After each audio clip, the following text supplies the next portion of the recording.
एक कैफे में रिया अपनी तीनों सहेलियों के साथ बैठी हुई है। मेरी तो शादी के नाम से ही हालत खराब हो जाती है। मेरी भाभी को देख लो, सुबह से शाम तक घर के काम में लगी रहती है। कभी सास का काम, कभी ननद का काम, कभी रिश्तेदार आ गए तो उनके पीछे घूमो। अरे यार, मुझे तो डर लगता है शादी से। तो अकेली नहीं है, मेरी बुआ की लड़की की शादी को अभी 6 महीने हुए हैं। जब भी फोन करो यही बोलती है, बस काम खत्म नहीं होता। कभी सोचती हूँ शादी के बाद लड़कियों की अपनी जिंदगी बचती भी है या नहीं।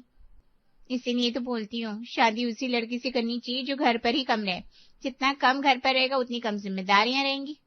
हाँ बिल्कुल सही कहा तुमने। अरे वाह, आज पहली बार किसी ने मेरी बात पर हामी भरी है। क्योंकि मैं तो बचपन से यही सोचती हूँ, मुझे ऐसा पति चाहिए जिसे घूमने का बहुत शौक हो, या जिसकी नौकरी ऐसी हो कि हर दूसरे हफ्ते किसी नई जगह जाना पड़े। मतलब तुझे घर बसाने से ज्यादा घूमने की पड़ी है। अरे घर तो पूरी जिंदगी बसा लेंगे, लेकिन अगर शादी के बाद भी वही सुबह उठो, खाना बनाओ, शाम को टीवी देखो और रात को सो जाओ, तो ऐसी जिंदगी का क्या मजा। सही है, सही है। मुझे भी ना हर महीने कहीं ना कहीं घूमने को मिल जाए, मैं कभी किसी बात की शिकायत ही ना करूं।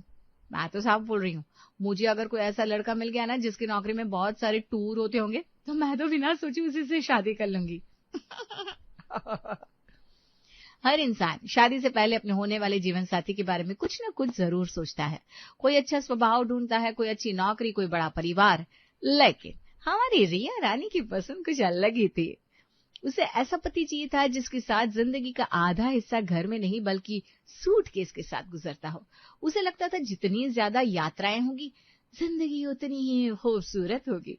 लेकिन इंसान जब कोई सपना देखता है तब उसे उसकी चमक दिखाई देती है, वजन नहीं। रिया, जरा जल्दी नीचे आना, कुछ लोग आने वाले हैं। कौन आने वाला है माँ? लड़के वाले। है? इतनी जल्दी? आपने तो कहा था अभी सिर्फ बात चल रही है। अरे बात चल रही थी, अब मिलने आ रहे हैं। अच्छा एक बात बताइए, लड़का करता क्या है? बड़ी कंपनी में नौकरी करता है। अच्छा। और उसकी नौकरी की सबसे खास बात पता है क्या है? क्या? महीने में 2-3 बार बाहर जाना पड़ता है उसे। सच? हाँ, कभी दिल्ली, कभी मुंबई, कभी बेंगलुरु, कभी हैदराबाद, जहाँ कंपनी भेज दे। मतलब ऑफिस टूर? हाँ। माँ हमने पहले क्यों नहीं बताया? मैं तेरी माँ हूँ, क्या मुझे नहीं पता मेरी बेटे को क्या पसंद आएगा? अगर ऐसा है तो मुझे ये रिश्ता पहले से ही अच्छा लगने लगा है। अरे अभी लड़के को तो देख लो पहले। पापा, जिसने इतनी अच्छी नौकरी चुनी है वो बुरा कैसे हो सकता है? कई बार इंसान सामने वाले इंसान को कम और उसकी जिंदगी को ज्यादा पसंद कर बैठता है। रिया भी यही कर रही थी। उसने अभी तक रजत को देखा भी नहीं था, लेकिन उसके ऑफिस टूर के बारे में सुनकर ही उसके चेहरे की मुस्कान बता रही थी कि उसे अपनी आधी दुनिया दिखाई देने लगी है। कुछ देर बाद, नमस्ते। नमस्ते। बेटा तुम दोनों चाहो तो अंदर बैठकर बात कर सकते हो। जी जी, मैंने सुना है आपकी नौकरी में बहुत घूमना पड़ता है। हाँ काफी, मैं घर में कम बाहर ही ज्यादा रहता हूँ। आपको अच्छा लगता है? नौकरी है वही करनी पड़ती है। लेकिन नई नई जगह देखने को मिलती होंगी, है ना? हाँ मिलती तो है। आपने सबसे अच्छी जगह कौन सी देखी? ये सवाल पहली बार किसी ने पूछा है। क्यों? आज तक सबने यही पूछा, सैलरी कितनी है, घर अपना है या किराए का। लेकिन आप ऐसी हैं जिन्होंने पूछा है पहली बार कि सबसे अच्छी जगह कौन सी लगी। क्योंकि मुझे ना घूमना बहुत पसंद है। अच्छा, फिर तो आपको मेरी नौकरी बहुत पसंद आएगी। मुझे तो आप भी अभी से पसंद आने लगे हैं। दोनों हंस पड़ते हैं। रिश्ता कभी कभी दो लोगों की पसंद से नहीं, दो आदतों की वजह से भी जुड़ जाता है। रिया को घूमना पसंद था और रजत की नौकरी में घूमना लिखा था। दोनों को यही लगा कि इससे अच्छी शुरुआत शायद हो ही नहीं सकती शादी के बाद। रजत, अगला टूर कब है? अरे अभी तो शादी हुई है, तुम्हें घूमने की इतनी जल्दी है? हाँ तो शादी इसलिए तो की है। मतलब? अरे मुझे लगा था अब हर महीने नया शहर देखने को मिलेगा। तुम सच में बहुत अलग हो। उसी समय रजत का फोन बजता है। जी सर। जी बिल्कुल, कल सुबह। ठीक है सर। क्या हुआ? कल सुबह बेंगलुरु जाना है। सच? हाँ। और मैं? अगर चाहो तो साथ चल सकती हो। मैं अभी पैकिंग करती हूँ। अरे सुबह की फ्लाइट है, इसलिए तो बोल रही हूँ, देर नहीं करनी चाहिए। अरे बहू कहाँ भागी जा रही हो? मम्मी जी कल हमारा टूर है। अरे अभी तो 2 दिन पहले आई हो। वापस भी आ जाएंगे। मम्मी जी पति को अकेले छोड़ नहीं सकती मैं। अच्छा ठीक है, खूब घूम कर आना दोनों। हाँ जाओ। शादी के तीसरे दिन ही रिया का पहला ऑफिस टूर शुरू हो गया। उसे लग रहा था कि शादी के साथ साथ उसकी जिंदगी का सबसे बड़ा सपना भी पूरा हो गया है। उसे क्या पता था कि पहली यात्रा और हर यात्रा में उतना ही फर्क होता है जितना पहली बारिश और पूरे बरसात के मौसम में होता है। एयरपोर्ट पर रजत, मैंने पहली बार इतनी सुबह एयरपोर्ट देखा है। मुझे तो अब याद भी नहीं है कि आखिरी बार सूरज निकलने के बाद फ्लाइट पकड़ी थी कब। मुझे बहुत मजा आ रहा है। अभी तो शुरुआत है, अब हर महीने ऐसे ही करेंगे। हाँ, रजत मुस्कुराता है। एयरपोर्ट से उतरकर रिया और रजत होटल के कमरे में जाते हैं, जहां कमरा इतना अच्छा था कि रिया को देखते ही सुकून मिल रहा था। और हो भी क्यों नहीं भाई, आखिर उसने हमेशा से यही तो चाहा था। वाह, इतना बड़ा कमरा, बहुत अच्छा है ये तो। अच्छा है, चलो जल्दी से तैयार हो जाओ, बाहर चलते हैं। अरे मैं नहीं जा सकता। क्यों? मीटिंग है भाई। कितनी देर चलेगी? शाम तो हो ही जाएगी। पूरा दिन? हाँ, कोई बात नहीं, मैं अकेले घुमाती हूँ। घूम लेना, लेकिन शाम को मुझे होटल में ही मिलना, क्योंकि रात को फिर काम है। रात को भी? अरे ऑफिस टूर छुट्टी मनाने के लिए नहीं होते रिया। कोई बात नहीं, आज नहीं तो कल सही। इंसान को नई जगह हमेशा अच्छी लगती है। पहले दिन होटल भी बड़ा लगता है, सड़कें भी नहीं लगती है, बाजार भी अच्छे लगते हैं। लेकिन अभी रिया ने सफर का सिर्फ पहला पन्ना पढ़ा था। पूरी किताब पढ़ने में अभी काफी समय बाकी था। 3 महीने बाद। रजत, अगला टूर कहाँ का है? इस बार जयपुर, इसके बाद फिर पुणे, इसके बाद फिर चेन्नई। मतलब अगले पूरे महीने घर पर नहीं रहेंगे हम? शायद 2-4 दिन। कितना मजा आएगा। रजत मुस्कुराता है। रिया को अभी भी यही लग रहा था, जितने ज्यादा दूर होंगे जिंदगी उतनी ही मजेदार होती जाएगी। लेकिन जिंदगी का हिसाब इंसान की खुशी देखकर नहीं चलता, उसकी जरूरत देखकर चलता है। और आदत चाहे घूमने की ही क्यों ना हो, अगर वो जरूरत बन जाए तो धीरे धीरे उसका रंग भी बदलने लगता है। जब इंसान किसी चीज को अपनी खुशी समझकर अपनाता है ना, तो उसे सिर्फ उसका रंग दिखाई देता है, उसकी थकान नहीं। रिया के साथ भी यही हुआ था। उसे लग रहा था जिंदगी अब हर महीने एक नया शहर लिख रही है, लेकिन उसे ये नहीं पता था कि हर नए शहर के पीछे एक पुराना शहर पीछे छूट रहा है, जिसे वो धीरे धीरे भूलने लगती है। रजत, अगला टूर कब है? कल रात को ही कंफर्मेशन आया है, लखनऊ जाना है। फिर से? काम है रिया, टूर नहीं रुकेगा। तो मैं भी चलूंगी। तुम चलती हो तो काम आसान हो जाता है, मुझे पैकिंग, खाना, एक्स्ट्रा काम सब देखना नहीं पड़ता। फिर तो मैं हमेशा चलूंगी आपके साथ। पहले महीने में एयरपोर्ट रोमांच लगता है, तीसरे महीने में आदत लगती है, और छठे महीने में वही एयरपोर्ट एक थकान बन जाता है, जो सिर्फ शरीर में नहीं दिमाग में भी उतरने लगता है। होटल रूम में, रजत आज बाहर चलते हैं ना, शहर देखेंगे प्लीज। अरे भाई मीटिंग है शाम तक। फिर मैं अकेले चली जाऊं? जा सकती हो, लेकिन रास्ता याद रखना, यहाँ हर शहर एक जैसा नहीं होता। अरे मुझे तो हर शहर अभी भी नया लगता है। अभी लगता है तो अच्छी बात है, मुझे तो हर होटल रूम अब एक जैसे लगने लगे। तुम एंजॉय कर रही हो, चलो अच्छी बात है। और यही अभी लगता है धीरे धीरे सबसे बड़ा झूठ बन जाता है, जिसे इंसान खुद से बोलता है और खुद ही मान भी लेता है। लेकिन हमारी रिया का मन अभी भी कहाँ भरा था, वो तो अपने सपनों की दुनिया से बाहर आना ही नहीं चाहती थी। कुछ महीने बाद रिया अपनी सहेलियों से वीडियो कॉल पर बात करती है। तू फिर बाहर है? हाँ, अभी जयपुर में हूँ। तू घर पर कब रहती है? घर तो बस लगेज बदलने की जगह बन गया है अब हमारे लिए। सही है सही है। वैसे भी तुझे घूमना पसंद था ना, तेरी लाइफ बन गई। था, मतलब अभी भी है, लेकिन अब समझ में नहीं आता मैं घूम रही हूँ या बस भाग रही हूँ। ये वो पहला पल था जब रिया के अंदर सवाल पैदा हुआ था, लेकिन उसने उसे जवाब नहीं दिया, क्योंकि कुछ सवालों के जवाब इंसान नहीं वक्त देता है। अगला टूर, इस बार सिंगापुर जाना है। अच्छा, तुम्हें घूमना पसंद है ना? फिर इतना ठंडा अच्छा क्यों? हाँ, मतलब शायद। क्या हुआ? कुछ नहीं, बस पहले जितना एक्साइटमेंट होता था ना, अब थोड़ा कम हो गया है। रजत ने उस वक्त कुछ नहीं कहा, क्योंकि वो इस फीलिंग को अच्छी तरह से जानता था। इतने सालों की ट्रैवलिंग के बाद उसे एहसास था कि घर में ना टिकना आखिर होता क्या है। इस बार सिंगापुर होटल पहुंचती ही पहले जैसा कुछ नहीं था। रिया बालकनी में खड़ी थी, नीचे शहर चमक रहा है। पहले मुझे लगता था मैं दुनिया देख रही हूँ, लेकिन अब लगता है मैं सिर्फ खिड़की से बाहर देख रही हूँ और अंदर कुछ पीछे छूट रहा है। मुझे तो लगता है तुम होम सिक हो रही हो। कोई बात नहीं, थोड़ा आराम कर लो, सब ठीक लगेगा। घर सिर्फ वो नहीं होता जहां इंसान रहता है। घर वो होता है जहां इंसान बिना वजह भी लौटना चाहता है। और रिया की सबसे बड़ी समस्या यही थी, वो हर जगह थी लेकिन कहीं भी लौटना नहीं था। रिया, इस बार कितने दिन में आ रही हो? माँ अभी तो टूर खत्म नहीं हुआ। तू हर बार यही बोलती है। माँ मैं कोशिश तो करती हूँ। कोशिश नहीं, तू बस आती नहीं। कितना वक्त हो गया तुझे मायके में आए हुए, हम तुझे बड़ा याद करते हैं। इस पर आ जाना बेटा। माँ की आवाज में शिकायत नहीं थी, बस एक खालीपन था जो हर बार कॉल के बाद और बड़ा हो जाता था। कई बार कॉल पर बात नहीं हो पाती थी क्योंकि कई जगहों पर नेटवर्क भी नहीं होता था, और अगली बार उस माँ की आवाज में शिकायत थोड़ी और भी ज्यादा नजर आने लगती थी। घर आने के कुछ दिन बाद, बहू तुम कब आती हो कब जाती हो, हमें तो समझ में ही नहीं आता। मम्मी जी मैं भी वही सोच रही हूँ क्या? कि मैं कहीं रुक क्यों नहीं पा रही हूँ। तुम्हें पता है रिया, पहले तुम हर जगह जाना चाहती थी, अब तुम हर जगह थकने लगी हो।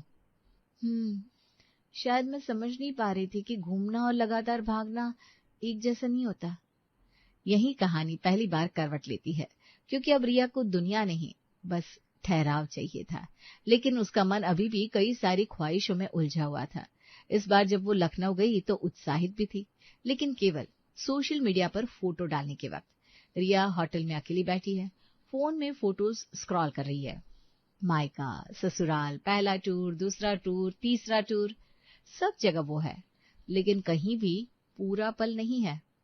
रजत, क्या मैं कुछ पूछ सकती हूँ? हाँ पूछो। कि तुम्हें कभी लगता है कि ये सब बहुत तेज चल रहा है? ये तेज नहीं है रिया, ये मेरी नौकरी है। सही कह रहे हो, तुम्हारी नौकरी का हिस्सा है ये। और किसी वक्त पर मैंने इसी नौकरी को देखकर हाँ कहा था, लेकिन अब क्या? अब कुछ हुआ है क्या रिया? नहीं, कुछ नहीं, तुम अपना काम करो, मैं पैकिंग और बाकी छोटे मोटे काम निपटा देती हूँ। बस आज का दिन ही काम है रिया, कल हम घर वापस चल रहे हैं। ठीक है। इस बार जब रिया वापस घर आती है, इस बार कोई एक्साइटमेंट नहीं थी, ना पैकिंग में हरी, ना एयरपोर्ट की सेल्फी, बस चुपचाप सूटकेस खुलता है। ना कोई नई चीज की खुशी थी, ना किसी जगह की स्पेशल चीज का शौक, बस था तो एक थकावट जो अब रुक कर कहीं आराम करना चाहती थी। इस बार इतने जल्दी वापस आ गए दोनों? मम्मी जी इस बार टूर छोटा था। अच्छा। रिया बैठ जाती है, बालकनी की तरफ देखती है। रजत, इस बार रिया कुछ बदली सी लग रही है, सब ठीक तो है ना? हाँ माँ, कुछ तो बदल गया है शायद। और पहली बार रिया को समझ में आता है कि हर जगह जाना जिंदगी नहीं होती, कहीं रुक जाना भी जिंदगी होती है। और शायद उसने अब तक सिर्फ चलना सीखा था, रुकना नहीं। रिया, अगला टूर कैंसिल कर दिया मैंने। क्यों? कंपनी ने नहीं, मैंने। तुमने? लेकिन क्यों? मुझे भी लगने लगा है हम घर को सिर्फ एड्रेस बना रहे हैं, होम नहीं। माँ और पापा यहाँ अकेले रहते हैं, हम वहाँ पास रहकर भी दूर होते हैं, अलग अलग जगह जाते हैं, लेकिन अपने घर नहीं होते। तुम्हारी मम्मी ने तुम्हारा चेहरा साल भर से नहीं देखा। अब बस कुछ वक्त रुकते हैं, ठहरते हैं, एक दूसरे को और अपनों को वक्त देते हैं। रजत, थैंक यू। कभी कभी इंसान को बदलने की जरूरत नहीं होती, बस उसे याद दिलाने की जरूरत होती है कि वो क्यों शुरू हुआ था। और ये कहानी यहाँ खत्म नहीं होती है, ये यहाँ से शुरू होती है, क्योंकि अब रिया घूमना नहीं छोड़ती, बस जीना सीखती है, एक पल में, कुछ वक्त के लिए, अपनों के साथ, अपनों के बीच। रागिनी, ओ रागिनी। जी मम्मी जी। ये क्या बनाया है? पूरा सूप बना दिया सब्जी का, पानी क्यों भरा इसमें? वो इन्हें ऐसी ही पसंद है मम्मी जी। क्या कहा?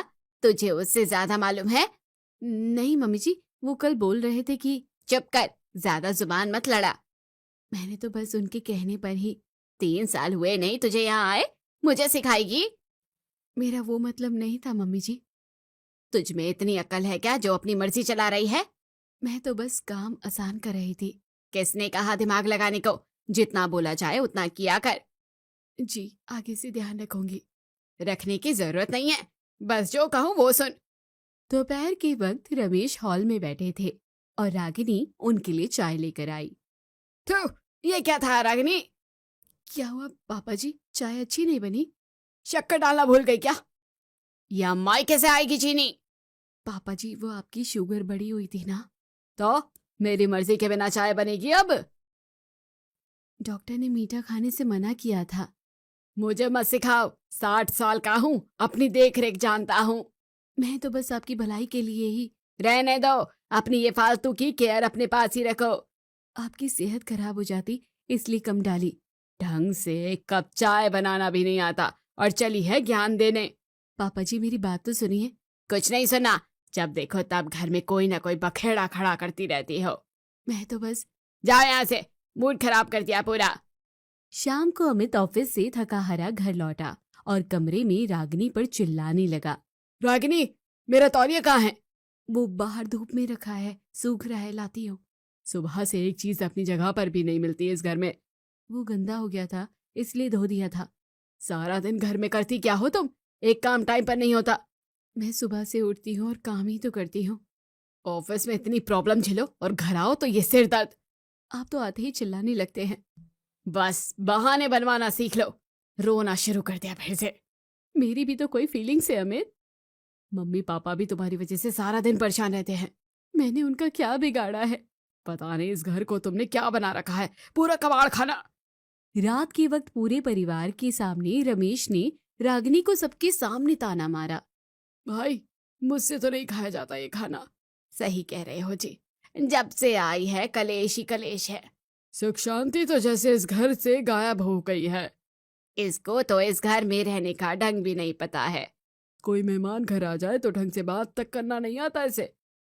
पापा जी, मैंने तो कभी किसी का अनादर नहीं किया। तो बीच में मत बोल रागिनी, बड़ों के सामने जुबान बंद रख। चाल ढाल ही अजीब है इसकी। कल शर्मा जी के सामने मुंह लटका रखा था। कल मेरी तबीयत ठीक नहीं थी पापा जी। अपनी गलतियों पर पर्दा डालना बंद कर। समझ ही नहीं आता कि इसे कैसे समझाए। संस्कार नाम की चीज नहीं है। मैंने हमेशा सबकी बात मानी है। हाँ, दिख रहा है कितना मान रही है। चुपचाप बर्तन समेट और जा अंदर। अगले दिन सुबह कमला को शहर से कीर्ति का फोन आया और उसने पूरे उत्साह के साथ सबको इसके बारे में बताया। अरे सुनो जी, ओ अमित के पापा, जरा इधर आओ। अपनी कीर्ति का फोन आया था शहर से। हमारी लाडली बिटिया आज ही घर लौट रही है, पढ़ लिख कर आ रही है मेरी शेरनी। अरे सच में? चलो बहुत बढ़िया खबर सुनाई है सुबह सुबह। कितने महीनों बाद घर आ रही है। वैसे भी उसके बिना पूरा घर सूना सूना सा लगता है। जरा उसकी पसंद का खाना बनवा लेना आज। हाँ हाँ, क्यों नहीं।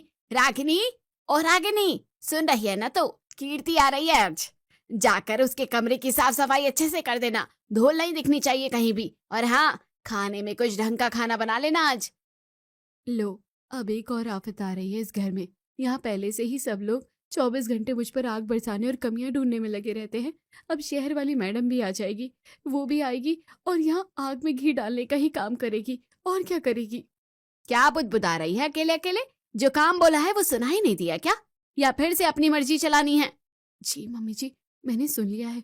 मैं अभी जाकर कीर्ति का कमरा ठीक कर देती हूँ और चादर साफ बिछा देती हूँ। शहर से पढ़ लिख कर आ रही है ना, तो आते ही अपनी अलग ही दादागिरी और रौब दिखाएगी हम पर।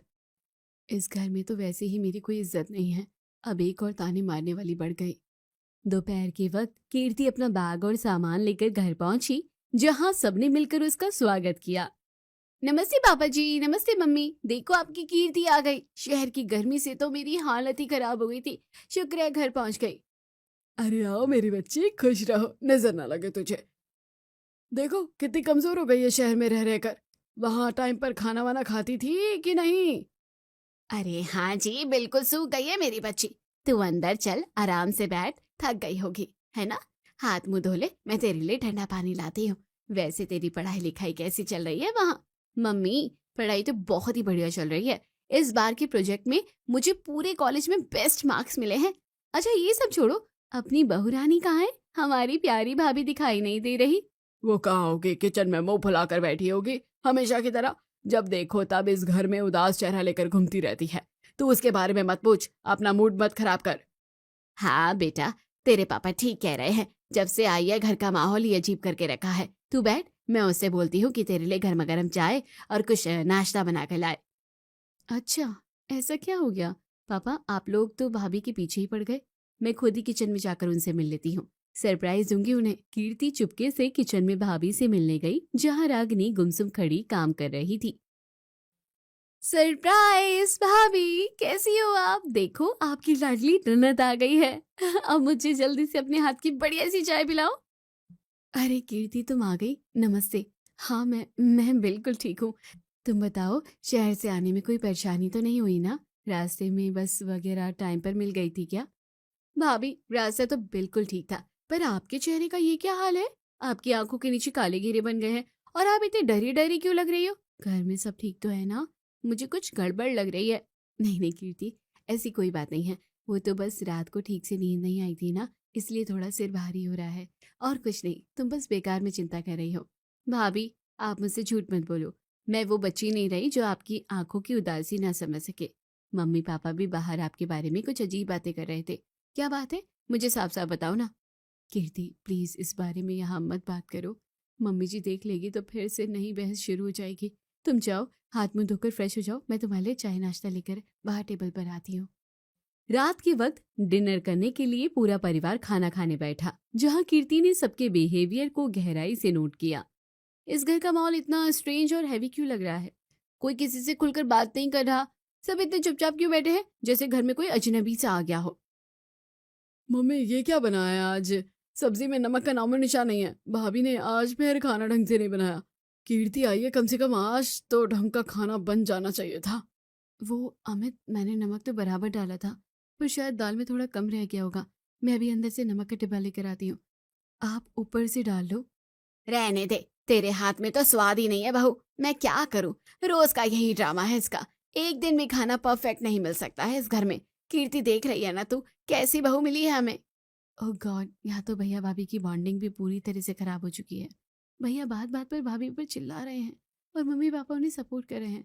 इस पूरी फैमिली में कोई बहुत बड़ी मिसअंडरस्टैंडिंग चल रही है। अमित सही कह रहा है, इसे तो बस पूरे घर का मूड खराब करना आता है। सारा दिन पता नहीं करती क्या रहती है कि एक वक्त का खाना भी चैन से खाने नहीं मिलता।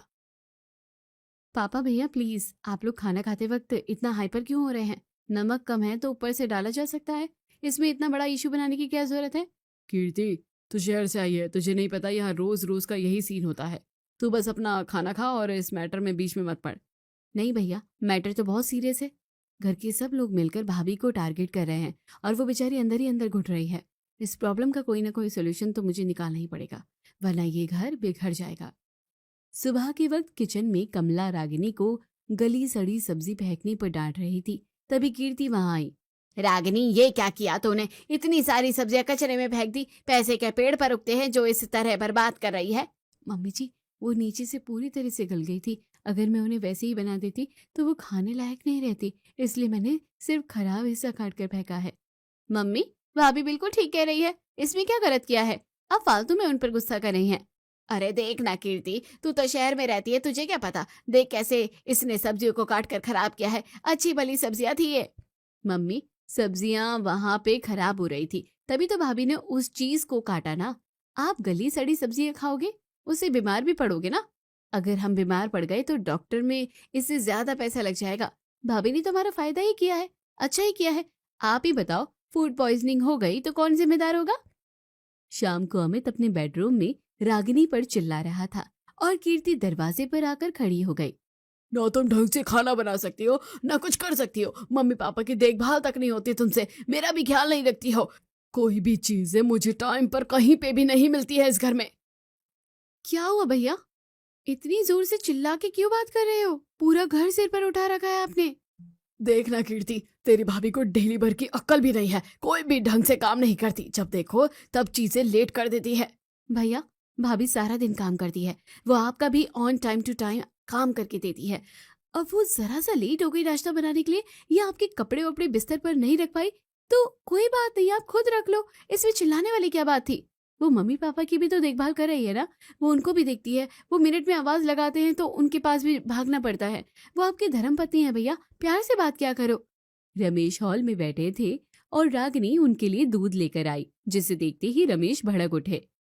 इतना गर्म दूध दे रही है मुझे, तुझे पता नहीं है क्या? मैं कटोरी के साथ दूध को पीता हूँ, तू जानबूझकर ऐसा दूध लेकर आई है। क्या हुआ पापा, आप चिल्ला क्यों रहे हो भाभी पर? उन्होंने क्या कर दिया? देखना कीर्ति, कितना गर्म दूध लेकर आई है, मेरी जीभ जल जाएगी इतनी जोर की। वो तो चाहती यही है कि मेरी जीभ जल जाए और मैं बीमार पड़ जाऊं। पापा, वो गर्म दूध देकर गई है, इसका मतलब ये थोड़ी ना कि आपकी जीभ जल जाए। आप 10 मिनट बाद दूध पियोगे तो वो धीरे धीरे अपने आप ठंडा हो जाएगा। अगर वो ठंडा दूध देती तो आप बोलते कि ठंडा दूध लाकर दे दिया। भाभी को तो दूध रखे हुए 10 मिनट हो गए हैं, अब आप पी रहे हो, वो कटोरी लाना भूल गई होगी आपके लिए, तो आप प्यार से आवाज लगा देते। आप लोग सब भाभी के ऊपर जब देखो चिल्लाते ही रहते हो। रात को कीर्ति ने लिविंग रूम में मम्मी पापा और भैया को एक साथ बिठाकर साफ शब्दों में समझाया, आप लोग बात बात पर भाभी के ऊपर चिल्लाते रहते हो। लगा लो बाय चांस ये यहाँ से चली गई, कभी भी चली गई, तो क्या आप लोग रह पाओगे? करेगा कौन इस घर का काम? कीर्ति तू ज्यादा मत बोल, बहू है तो काम तो करेगी ही ना। मम्मी आज आपकी देखभाल वही कर रही है और कोई नहीं कर रहा। मैं भी बाहर पढ़ती हूँ। पापा मैं भी रोज रोज नहीं आती हूँ यहाँ पे। आज भाभी है तो टाइम पर मम्मी का ख्याल रखती है, दवाई देती है मम्मी को। मम्मी मंदिर जाती है तो मंदिर तक छोड़ कर आती है, लेकर आती है, घर के सारे काम काज करती है, भाई को ऑफिस भेजती है। पर कीर्ति उसे भी तो अपनी जिम्मेदारियों का एहसास होना चाहिए ना। भैया शाम को आप लोग कहीं से भी आते हो तो खाना मिलता है ना, घर खुला मिलता है ना। इस घर में ताला लग जाएगा अगर भाभी चली गई तो। कम से कम उसको तो समझो कि वो अकेली है, वो किसी से अपना दुख नहीं बता पाती है, और आप सब है कि उसके ऊपर चढ़े रहते हो। उसके अंदर अच्छाइयां भी तो ढूंढो, वो खाली बुराई थोड़ी ना करती है। रात के वक्त लिविंग रूम में कीर्ति की बातें सुनकर कमला ने अपना पक्ष रखने की कोशिश की, लेकिन कीर्ति ने उन्हें बीच में ही रोका। अरे कीर्ति तुझे पता नहीं है, बहू का तो काम यही होता है कि वो घर के सारे तौर तरीके सीखे और सबको खुश रखे। हम कोई उस पर जुल्म थोड़ी ना कर रहे हैं। मुझे सब पता है मम्मी, आप इस चीज को लॉजिकली सोचो। अपना पुराना चश्मा हटाकर देखो, अगर शहर में आप किसी लड़की के साथ ऐसा बिहेव करोगे ना जैसा आप लोग यहाँ भाभी के साथ कर रहे हैं, तो आजकल कोई नहीं निभाता। आजकल की जो लड़कियां होती है ना, वो बात बात पर 5-5 मिनट में घर छोड़कर मायके चली जाती है, और सिर्फ जाती ही नहीं है, कोर्ट कचहरी करके दहेज में भारी भरकम पैसा मांग लेती है साथ में। हमारे घर में ऐसा थोड़ी ना होगा, हम तो बस उसे समझाते ही हैं। मम्मी समझाने और 24 घंटे ताने मार के नीचे दिखाने में बहुत फर्क होता है। अगर भाभी ने वाकई तंग आकर ऐसा कुछ कदम उठा लिया या वो कोर्ट चली गई तो क्या करोगे आप लोग? आपको तो ये भी अंदाजा नहीं है कि बाहर की दुनिया में क्या हो रहा है। कीर्ति तो कुछ ज्यादा ही आगे की सोच रही है। रागनी ऐसी नहीं है, वो घर को समझती है। भैया वो समझती है इसलिए चुप है, लेकिन किसी के सब्र का इम्तिहान उतना ही लेना चाहिए ना जितना वो सह सके। जब आप लोग सुबह शाम उस पर चिल्लाओगे तो वो कब तक झेलेगी? वो भी तो एक इंसान है, कोई रोबोट नहीं है जिसे जब चाहो जैसे चाहो डांट लिया। तब कीर्ति ने अमित और पापा को घर के खर्चे और काम वाली बाई का उदाहरण देकर व्यवहारिक तरीके से समझाया। आपको पता भी है आजकल काम वाली बाइयां कितनी महंगी आती है। शहर हो या गांव, आज के टाइम पर एक काम वाली बाई रखोगे ना तो वो इतनी महंगी आती है ना कि झाड़ू पोछे और बर्तन के लिए ही 20-20 हजार रुपए लेती हैं, और उतने पैसे लेने के बाद भी उनके नखरे अलग होते हैं। मन किया तो आई, मन किया तो छुट्टी पर चली गई। हाँ ये बात तो सही है, आजकल के नौकर चाकर बहुत पैसे ऐंठते हैं और काम भी ढंग से नहीं करते। वही तो पापा, बाहर की काम वाली बाई 20,000 लेकर भी आपको 2 वक्त का ढंग का खाना नहीं देगी ना, और ना ही आपकी बीमारी में आपकी सेवा करेगी। अगर भाभी ने आप लोगों के इस बर्ताव से तंग आकर आप लोगों से पैसे वैसे मांगने शुरू कर दिए, या वो ये घर छोड़कर चली गई कुछ वक्त के लिए बाहर, तो कहाँ से क्या करोगे आप लोग? कौन संभालेगा रसोई और कौन करेगा आपकी सेवा? यार कीर्ति बात में तो तेरी दम है, हमने कभी इस नजरिए से तो सोचा ही नहीं, हम तो बस अपनी मर्जी थोपते चले गए। इसलिए तो कह रही हूँ भैया, तो शांति से जो वो कर रही है उसे एक्सेप्ट करो ना। वो सुबह से रात तक बिना थके बिना सैलरी के इस घर को स्वर्ग बनाने में लगी रहती है। उसका आदर करो, उसका सम्मान करो। अगर आप लोग उसे थोड़ा सा प्यार और रिस्पेक्ट दोगे तो वो और खुश होकर इस घर के लिए काम करेगी। उसे भी लगेगा कि हाँ इस घर में उसकी कोई वैल्यू है। कीर्ति की बातें सुनकर पूरे कमरे में सन्नाटा सा छा गया, और रमेश और अमित को अपनी गलती का गहरा एहसास हुआ। कीर्ति बेटा तूने आज हमारी आंखें खोल दी। 60 साल की उम्र हो गई है मेरी, पर सच कहूँ तो अपनी ही बहू को समझने में मुझसे बहुत बड़ी चूक हो गई है। मैं तो बस अपने गुस्से में उसे कुछ भी बोल देता था। मुझे भी अपनी गलती का एहसास हो रहा है कीर्ति।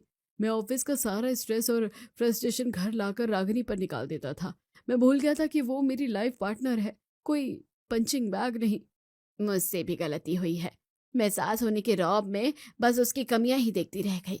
कभी ये नहीं सोचा कि वो बेचारी अकेले पूरा घर का बोझ उठा रही है। मुझे बहुत खुशी है कि आप लोगों को अपनी गलती समझ में आ रही है। भाभी बहुत अच्छी है, वो कभी किसी का बुरा नहीं चाहती, बस उन्हें आपकी थोड़ी सपोर्ट की जरूरत है। अगर आप लोग बदलोगे तो ये घर अपने आप बदल जाएगा। अब से ऐसा बिल्कुल नहीं होगा। मैं वादा करता हूँ कि आगे से रागिनी पर कभी बिना वजह नहीं चिल्लाऊंगा। और कमला, तुम भी जरा अपनी इस आदत को बदलो। हाँ जी, अब मैं भी उसे अपनी बेटी की तरह ही रखूंगी, कभी बात बात पर टोकूंगी नहीं। अगले दिन सुबह अमित किचन में गया और उसने रागिनी के काम में हाथ बटाया, जिससे पूरे घर की फिजा बदल गई। रागिनी, लाओ ये चाय के कप मैं बाहर टेबल पर रख देता हूँ।